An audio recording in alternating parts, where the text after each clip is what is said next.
Okay, good afternoon, ladies and gentlemen. Welcome to this second part of the Food PANference. And the next session is Food for the Brain. And we have with us Dr. Aditya Varma. Dr. Aditya, you there, right? Hey, yes. Yes. So glad to have you with us, Aditya. I'll introduce Dr. Aditya to you. He's an integrative medical practitioner with focus on mental wellness, passion. His passion is mind-body therapies through somatic intervention like trauma release exercise and body work. Example, craniosacral therapy with breath work. For these modalities to have optimal benefits, the physiology of the body, which is the foundation, also needs to be in optimal condition. This can be achieved through appropriate nutrition and dietary interventions. He also works with an acupressure and osteopathy-based technique known NAET, allergy elimination treatment. So a little about his background. He's an integrative medicine. He has done his integrative medicine from the Integrative Psychiatry Institute, Colorado. He has done his Tibetan medicine from Sorig Institute and mind-body medicine from BHI and Harvard Medical School. Dr. Aditya, it's a pleasure to have you with us. And over to you to speak about food for the brain. Thank you, PANIEL. Hello. Hello, everybody. So I'm basically going to be building almost on what the previous speakers have already shared. So please excuse any repetitions. That's what happens when you're the last person to go. Can I share, PANIEL? Yes. As PANIEL shared, the topic is food for the brain. And I think it's apt for me because to speak of what's inside the head, because what's on my head is not really great at the moment. So yeah, you can share the screen now. Great, thank you. So the topic is food for the brain. And of course, we have gone through the different sessions. As PANIEL introduced, I practice integrative medicine. To give you a brief understanding, it is a composite of alternative medicine and conventional medicine, which is allopathy. And this is important because we do not go off conventional medicine. We stay with conventional medicine, bring in alternative, or rather, I would say traditional medicine and other aspects of medicine, and slowly wean off on conventional medicine as required. The focus of work, that whole flowchart, you can say, is the BPS model, the biopsychosocial model, where we consider the biological aspect of the individual, the psychological, as well as the social and environmental. This is what we could probably also call epigenetics, because what's happening in our genes and what's happening from the environment to our genes, the correlation between the two. Starting with food, I would like you to just reflect on one aspect. What is life? What is health? In Ayurveda, it is called Ayu. Most of us take it as Ayu means life. But Charaka says in his Samhita, he defines Ayu as Sharir Endriya Sattvatma Sanyogo Dhari Jivitam Nitya Gaschanubandhascha Paryayai Ayu Uchyate. Meaning, Ayu is the conjunction, it's a whole interplay between Sharira, the body, Indriya, our senses, Sattva, our mind, and Atma, the soul. So I will not be touching Atma, but I'll be touching on all the other three components. It is Nityag. It is Nitya as in continuum. It is ever flowing. Our Ayu. It is Anubandha. It is interdependent, which is, you can say, epigenetic. We are dependent on the environment. It's the interdependence, not dependence. I would like you to have a look at this tanka. This is from the traditional Tibetan medicine known as Sovarikpa. And just going through this, it's like this is a basic of Tibetan medicine. We start with this tanka to understand health and what do we require for health. The central figure, sorry, I'm still getting used to this device. Yes. So the central figure is the medicine Buddha. And I hope you can see the surroundings. It is all plants, it's nature. And these are not just the medicinal plants, these are also the regular foods that we use, the plants which we use in the kitchen. So traditional medicine is seeped in what is in your kitchen, starting from the kitchen and then going outward to find if your kitchen doesn't help you. Let's start with how do we say what is food for the brain? The simplest concept is comfort foods. How many of you feel good with certain food? How many of you go to a certain food when you are feeling uncomfortable? Not when you're feeling under the weather. I don't know if I can see the chat, or maybe we can go through that later. So comfort foods can come from, we can approach it, understanding it from two angles, psychological and physiological. There are some foods which are associated with fond memories. For example, for me, it is idli and dosa. It is a reminder of childhood where things were, so easy. And every morning was idli and dosa. The other aspect, physiological aspect, is foods which help produce either the neurotransmitters, which are the feel-good neurotransmitters, or a hyperactive component, which is histamine, which happens in allergies also. So the first feel-good that I want to start with is the neurotransmitter serotonin. Now, serotonin, a neurotransmitter which gives us the feel-good experience, the stable experience and contentment. It is interesting to note that 90% of its production is in the gut. And what are the foods which help? Fiber-rich foods, vegetables. If we look at the Western component, it's broccoli. Let's look at the Indian component, beetroot, carrot, all these things. Fiber-rich foods. Fruits, for example, figs, healthy fats such as the omega-3 fatty acids, salmon and other fish, brown rice. So basically here what we are looking at is serotonin, is fiber-rich foods. Because serotonin is produced in conjunction with microbes, the bacteria in our gut. And for these bacteria to survive, we need fiber. When we do not take enough fiber, the bacteria cannot survive. And the bacteria do not survive, there is no serotonin, and there we are going into depression, taking up SSRIs. Instead of that, let's start with fiber-rich foods. I don't mean go off SSRIs, please. Start with fiber-rich foods and see what changes come to you. The second is dopamine, the motivation, the pleasure and reward chemical. And this also has 50% of its production in the gut. And you can see the kind of foods. These are just a few examples. These are not like only these help you for dopamine. These foods, coffee, tea, eggs, pork, chocolate, cheese, they give a help produce dopamine. Now we come to histamine. This is produced in the body when we have allergies or certain foods.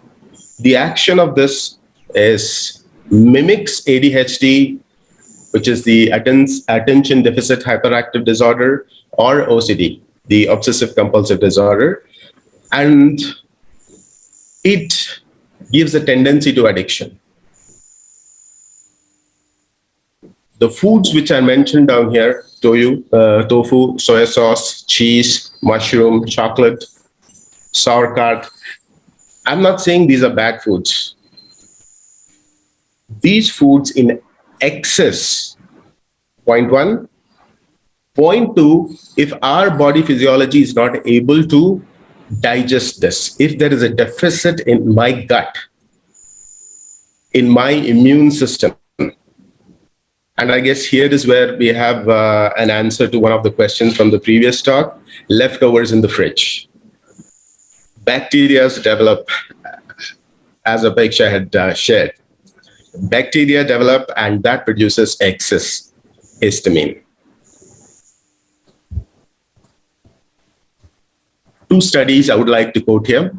High comorbidities exist between certain psychiatric symptoms and GI disorders. A well-known example being anxiety and IBS, Rebel 2012. A serotonin dysfunction in the GI system could result in impairments in brain function, such as those involved in mood, sleep, and behavior. There are many studies, I'm just quoting two of them. And that is the reason the gut is known as the second brain. It has a whole network of nerves, and it's called the enteric nervous system. It directly affects the brain. How does that happen? Aditya, can I just interrupt? Yes, please. Is your PPT supposed to move or because? Oh, is it stuck? Is it? Yeah, it's on this first slide. Oh, I'm so sorry. Right. All right. So let me get back to the BPS model because this is significant. Integrative medicine works on the BPS model, which is a biopsychosocial model, where we look at the biology of the individual, psychology, the social condition, the environment, the lifestyle of the person. And this is the quote I had shared from Charaka. And here is the Tanka, the mandala of medicine Buddha from Tibetan medicine. If you can look at the borders here, these are all medicinal plants which have very specific effects on the system. And having to go through that would take 1 hour by itself. So I jump to comfort foods, back to comfort foods, and voila, serotonin. So serotonin, like I mentioned, 90% is produced in the gut, and we need fiber-rich foods for this. And dopamine, 50% in the gut, 50% in the frontal cortex. The foods which work on this is coffee, tea, eggs, pork, chocolate, and cheese. And the next is histamine.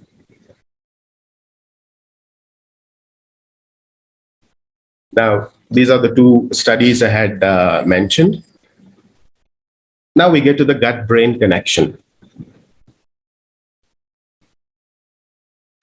On the left, you see the healthy gut function. It has this has a normal gut microbes. The microbes in the gut are what are called the commensal microbes, and their presence helps production of serotonin and dopamine, which gives rise to a healthy central nervous system function. An abnormal gut function does not help produce enough serotonin or dopamine. Therefore, we have abnormal CNS function. These microbes in our body are known as commensals. Commensal is about a symbiotic relationship. We eat foods which help the bacteria to grow, the colonies to grow, and they help produce the neurotransmitters in our system. This is a symbiosis we live in. What is happening now? There has been a significant loss of diversity in our gut because of our food, the lifestyle. the number of bacteria are reducing, and keystone bacteria, those which are very essential to our system, are also disappearing. And this is what is called the leaky gut. Leaky gut leading to leaky brain. What is the leaky gut? If you have a look at this, looking to the left of the slide, you will see the cells are tightly packed. Whereas as you come to the other side, the cells seem to have spaces in between them. This is the leak which is happening. Now, a high fat, low fiber diet is not being conducive to the normal gut microbes. So the normal residents of our gut are disappearing. And when the normal microbes disappear, the pathogenic bacteria start to grow. Because our gut, like our whole body, our whole system is homeostasis, a balance. Everything is balancing the other. If I were to kick off the balance, the pathogenic strains start. So point one, the bacteria which were helping me have been kicked out. So I'm having pathogenic bacteria in my gut. Two, the pathogenic bacteria are creating their own chemicals which are causing the junctions between the cells to disappear. They are breaking it down. So my cells in the gut which were together are now apart. When they were together, only that which was essential was entering into my bloodstream. But with them apart, many foreign invaders are moving in. Now, and one of them is gluten. This is gluten intolerance. Gluten per se doesn't affect our body because our body does not absorb it in its natural state. But when you have a leaky gut, the gluten goes in. So wheat is not bad. Something is wrong with us. It's not what is outside. So when these molecules enter the blood vessel, my body does not recognize them. It says, I am under attack. This is not the normal nutrition I was getting. And there starts a whole process of inflammation because there is a fight going on now. Antibodies are produced to work against these foreign molecules which are entering my system. But there is no microbe. There is no irritating factor as such which can be wiped out. And yet the war continues, and that leads to the inflammation all over the body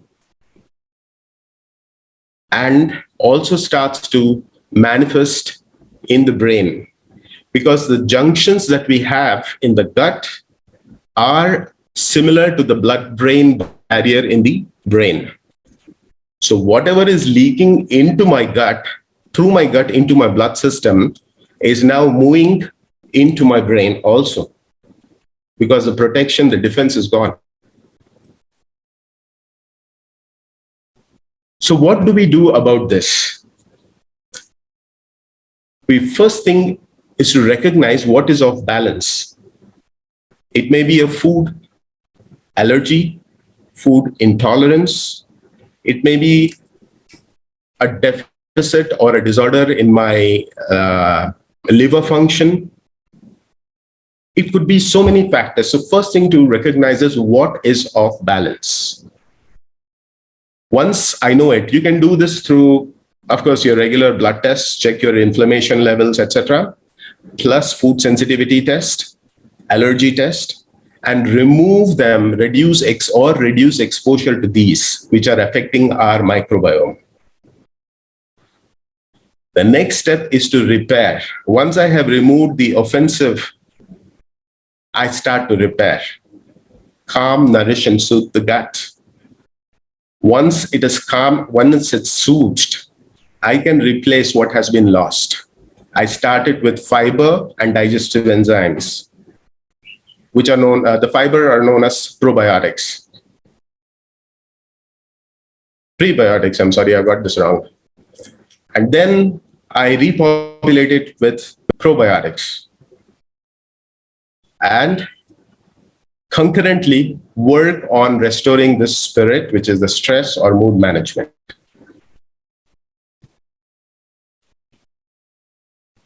So what we eat makes up our body. If we choose to go with the junk food, it creates inflammation and a messed up brain. We go with whole healthy foods, traditional diets, what are known as the ancient diets, like what we have in our as the previous speakers also spoke of, go back to your traditional foods and whole foods. These help to replenish the bacteria which are lost. Once they are replenished, our neurotransmitters start coming up to the optimal levels and our brain functioning comes to its optimal. So as Hippocrates said, let food be thy medicine and medicine be thy food. And I would like to end with a quote. Most of us think, okay, going on a diet is going to be a tedious process. It needn't be. So I end leaving you with a quote from Acharya Abhinavagupta. Your organs are gods. You should worship them with delicious food, taste, sight, smell, etc. So be good to your body will be good to you. And I mean that for me also. Thank you. Thank you. Thank you very much, Dr. Aditya. We can take some questions now. Does the microbiome get depleted due to eating junk food? Yes, Rakesh. Junk food is basically refined food, processed food. So there is not much fiber in there. Point one. Plus the processing, the chemicals, they themselves also, besides loss of fiber, less fiber, the chemicals, the processed chemicals, etc., also attack the cells of the gut. What is the impact of how long does it take to replenish? Replenish. To replenish. Replenish, okay. To replenish now, this you will have to go on that last part which I shared about, first recognize what's wrong, figure out what it is that is affecting your system. And then we do basically introduce fiber, soothe the gut. The whole process can take a long time. It depends on how bad is the condition. The impact of antihistamines on the gut. The antihistamines will be in the blood and not in the gut. It will lead to all these hyperactivities in our mind. How can we eat friendly bacteria? We can have it through good old curd rice. And then you have vinegar. But I would like to add here, these cannot be a generic, I can call it, let's call it prescription. It cannot be a generic prescription for all, because what's good for one is not really great for the other. So you have to look at your system and then figure it out. But friendly bacteria will grow by itself first when you start having good fiber. Two, when you start taking, say, like Sporlac or any other of those probiotic powders. Kimchi, sauerkraut, kombucha. Doctor, may I add one point here on building friendly bacteria? So you can also have apple cider vinegar, which has this mother bacteria. It's called apple cider vinegar with mother, which means there is a bacteria in it as well. So if you take 1 spoon of apple cider vinegar, dilute it with 3 spoons of water, and you can have it maybe perhaps about 30 or 40 minutes before your lunch. Okay, or many people consume it in the morning on empty stomach. I don't know how it might react with you, but if you want to try that. Otherwise, buttermilk is excellent for building probiotic bacteria in your system, and it acts as a probiotic, sorry. And buttermilk, and anyway, you eat fermented foods like idli and dosa, the batter is fantastic. Yes. And that's what we did when came from our ancestors. And if nothing else, during summer, I don't know, all of us in all our communities across India, we have this thing called, this rice that we ferment in the night, right? A little bit of leftover rice is put in an earthen pot. You put water and you let it be, and then you eat that the first thing in the morning. That I have seen has worked fantastically for every Indian body. You eat it with either a little pickle or some onion or curd or something like that, right? So you could do all of that to help your friendly gut bacteria start growing again. In my opinion, I think this last one, which Apeksha mentioned, Ganji, is the best. I would say because it doesn't really affect people badly.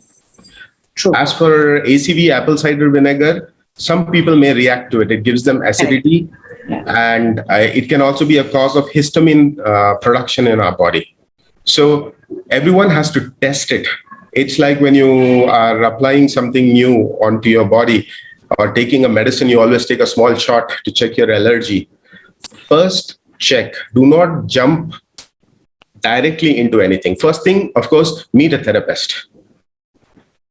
Two, if you're doing it on your own, go take a little of it and see how your body responds.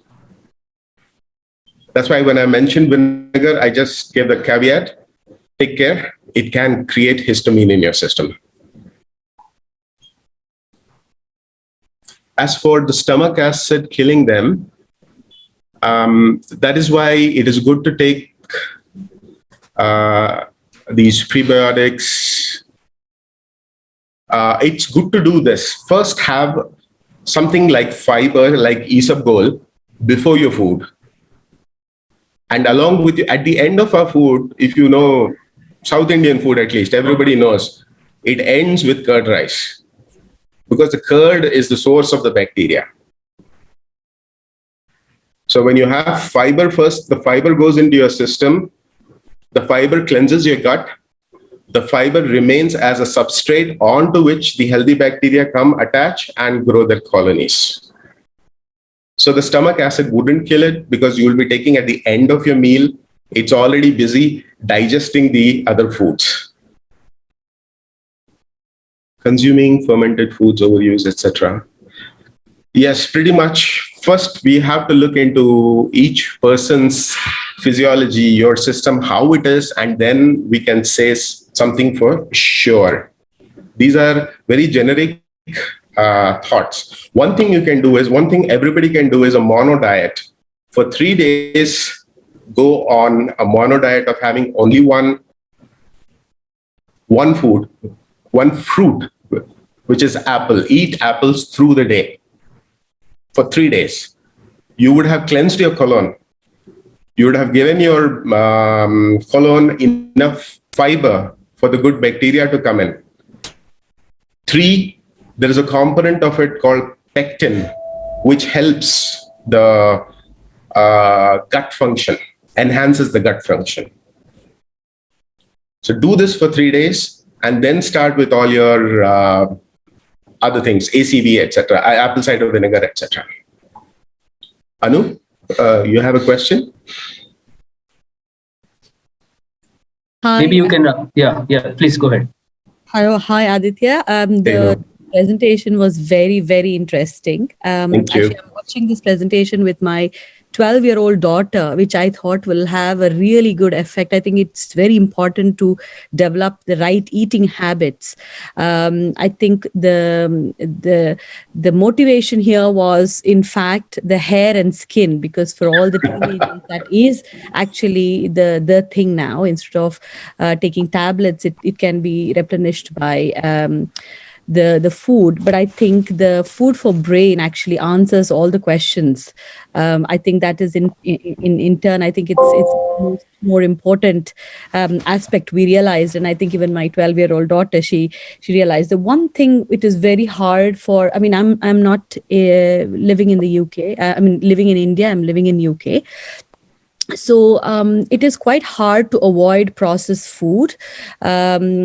It is even more harder for children of 18-year-olds and 12-year-olds because it is all around you, and it is so much more easy just to grab a burger, just to grab a pizza and have lunch.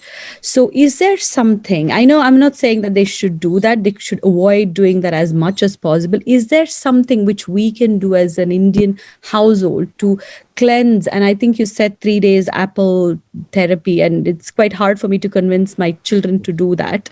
In fact, for me to do that as well.